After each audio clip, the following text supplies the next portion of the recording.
나는 전능하신 아버지 하나님, 천지의 창조주를 믿습니다. 나는 그의 유일하신 아들, 우리 주 예수 그리스도를 믿습니다.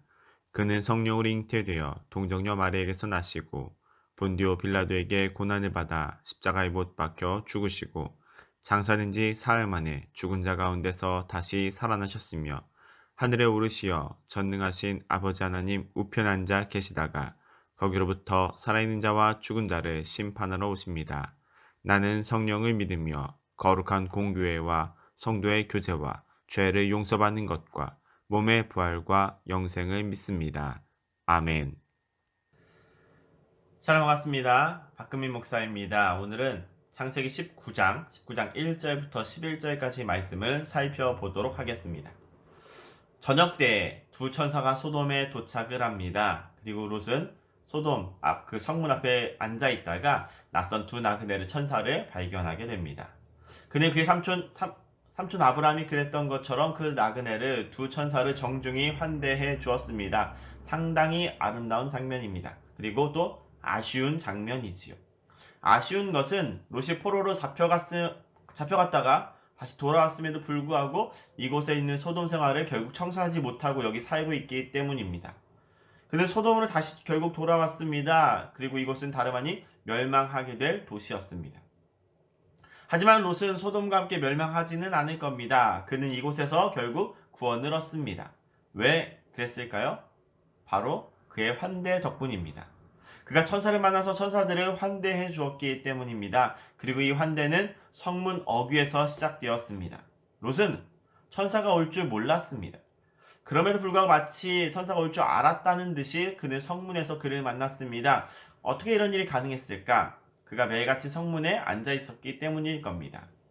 그는 소돔으로 들어오는 모든 나그네들을 다 환대해 줄 준비가 되어 있는 사람이었습니다. 이처럼 구원은 환대에서부터 옵니다. 그러므로 환대의 반대편에 있는 냉대를 우리는 늘 조심하고 또 경계해야 될 것입니다. 여러분, 죄가 무엇이겠습니까? 죄는 하나님을 향한 우리들의 냉대라고도 표현할 수 있습니다. 우리가 하나님을 냉대하는 것, 나그네와 고아를, 과부를, 이방인을 냉대하는 것, 그게 바로 죄입니다. 그래서 하나님 역시 하나님을 냉대한 이들을 박대하실 것입니다. 그렇게 심판이 이루어지게 됩니다. 그래서 심판은 죄인들을 향한 하나님의 박대라고도 할 수 있습니다. 구원은 환대에서 오지요. 그리고 심판은 우리들의 냉대로부터 옵니다. 그러므로 환대를 준비하시기를 바랍니다. 환대를 몸에 익히고 있어야 합니다. 구원을 향한 우리들의 삶을 하나님을 향한 영접의 준비를 늘 준비하심으로써 심판받는 소돔 땅에서도 결국 꽃을 피워낼 수 있는 그 구원의 은혜를 누리는 저와 여러분 우리 모두가 되기를 소망해 봅니다. 그럼 우리 오늘 본문의 말씀 3절의 말씀부터 살펴보도록 하겠습니다. 3절의 말씀입니다. 함께 읽겠습니다. 롯이 간청하매 그제서야 돌이켜 그 집으로 들어오는지라 롯이 그들을 위하여 식탁을 베풀고 무교병을 구우니 그들이 먹으니라. 롯이 천사들을 만났습니다. 그는 저녁 때 해질녘에 만났습니다. 비교하고 싶지 않아도 자연스럽게 앞에 있는 아브라함과의 비교가 할 수밖에 없는 장면입니다. 아브라함은 아주 밝은 정오 때, 낮이 아주 뜨거울 때 이들을 만났습니다. 그런데 롯은 다르지요. 그는 해가 질 때 만났습니다. 물론 이들이 앞에서 아브라함을 만났기 때문에 생겨난 시간적인 차이다라고도 해석해 볼 수 있습니다. 하지만 그럼에도 불구하고 저녁 때는 우리가 좀 문학적으로 무언가를 떠올리게 합니다. 마치 앞으로의 미래, 롯의 미래가 그려지는 것만 같은 것이죠. 한낮에 만난 아브라함은 그의 아들 이삭이 태어나리라는 소식과 강대한 나라가 이루어지게 될 것이다라고 하는 그런 대낮같이 밝은 소식을 전해 듣게 되었습니다. 그러나 날이 저물 때 이들을 만난 롯은 해질녘과 같은 그런 소식을 듣게 될 것입니다. 그것은 바로 소돔의 멸망이지요. 해가 기울듯이 그의 기반도 모두 다 지금 기울고 있습니다. 하지만 그나마 다행인 것은 그럼에도 불구하고 이 롯은 구원을 얻는다라는 점입니다. 그 역시 아브라함처럼 천사의 정체도 모르면서 극진히 그들을 대접했기 때문입니다. 그렇게 롯은 부지불식간에 행한 그의 행동으로 인해서 결국 구원을 얻게 되었습니다. 천사들은 롯의 간청을 못 이겨서 정말로 못 이겨서 그의 집에 들어오게 됩니다. 원래는 천사들이 거리에서 밤을 새울 생각이었습니다. 이건 그냥 하는 말이 아닙니다. 이게 이들이 해야 될 일이었기 때문입니다. 이들은 이 도시를 직접 자기들의 눈으로 확인하고 심판을 하러 왔습니다. 그러니 이들이 밤에 할 일들이 있습니다. 그런데 롯의 간청이 워낙 강경하다 보니까 이들이 그 간청을 물리치지 못하고 뿌리치지 못하고 결국 롯의 집에 들어오게 됩니다. 그러면 롯은 왜 천사들을 자기 집으로 초대했던 것일까요? 먼저는 이 소돔성이 위험하기 때문일 것입니다.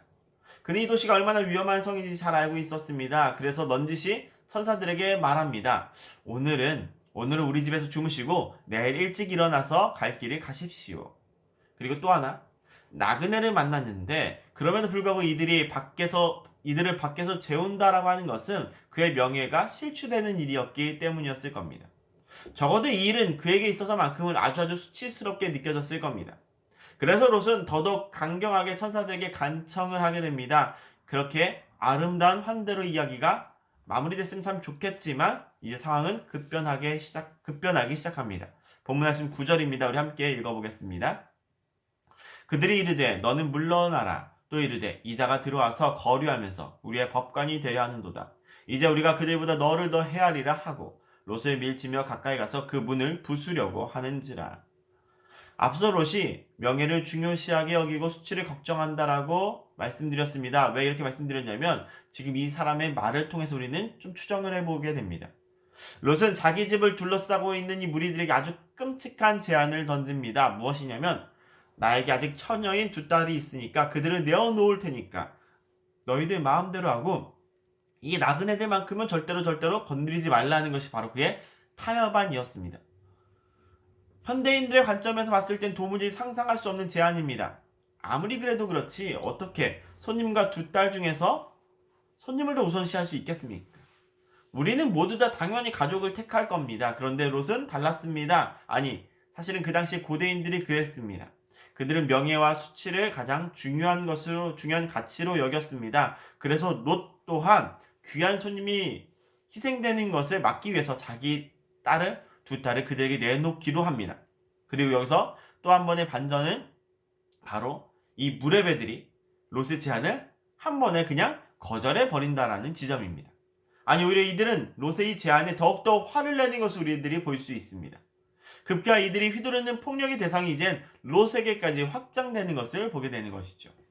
아마도 이들의 양심을 롯이 건드렸기 때문일 겁니다. 이 일이 얼마나 악한 일인지를 지금 롯이 충분히 상기시켜주고 있기 때문에 그렇습니다. 그래서 이들이 롯을 해하려고 합니다. 누가 너를 우리들의 재판관으로 삼았느냐라면서 나그네 주제라고 하는 이런 막말을 서슴지 않고 있습니다. 그런데 여러분, 이 롯이 누굽니까? 이 사람은 다름 아닌 아브라함의 조카입니다.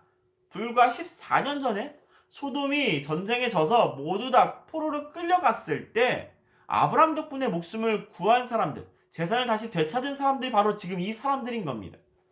그럼에도 불구하고 이들은 은혜를 가볍게 여기면서 롯을 그저 그런 나그네로 취급하고 있습니다. 그렇게 일촉즉발의 순간에 드디어 하나님께서 개입을 하시지요. 저들의 눈을 멀게 하셨고 그분의 심판을 확정지으셨습니다. 사랑하는 화랑교회 성도 여러분, 부지불식간에 구원에 합당한 삶을 롯이 이룬 것처럼 우리들의 삶도 이렇게 늘 경건했으면 좋겠습니다. 세상은 결국 사람을 배신합니다. 은혜가 원수로 돌아오기도 하고 증오가 되기도 하고 원망이 되는 일들은 사실 이 세상에서 생각보다 흔하게 있을 수 있습니다. 그러나 하나님은 신실하시며 늘 한결같으신 분이심을 우리가 기억한다면 우리가 무엇을 따를지 누구를 따를지는 더욱더 선명해지게 될 것입니다.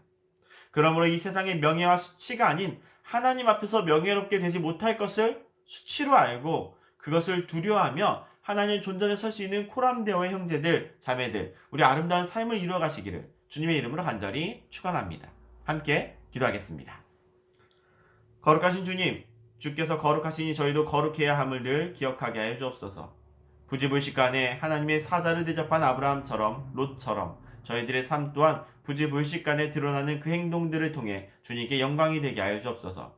주님께 냉대를 받는 일이 없도록 늘 환대하는 삶을 살게 하여 주옵시고 너무도 쉽게 은혜를 잃어버리는 세상이 아니라 한결같이 신실한 주님을 바라보며 사는 삶을, 그런 세상을 만들어가게 하여 주옵소서. 주님께 감사 영광을 올립니다. 우리 주 예수 그리스도의 이름으로 간절히 기도하옵나이다. 아멘.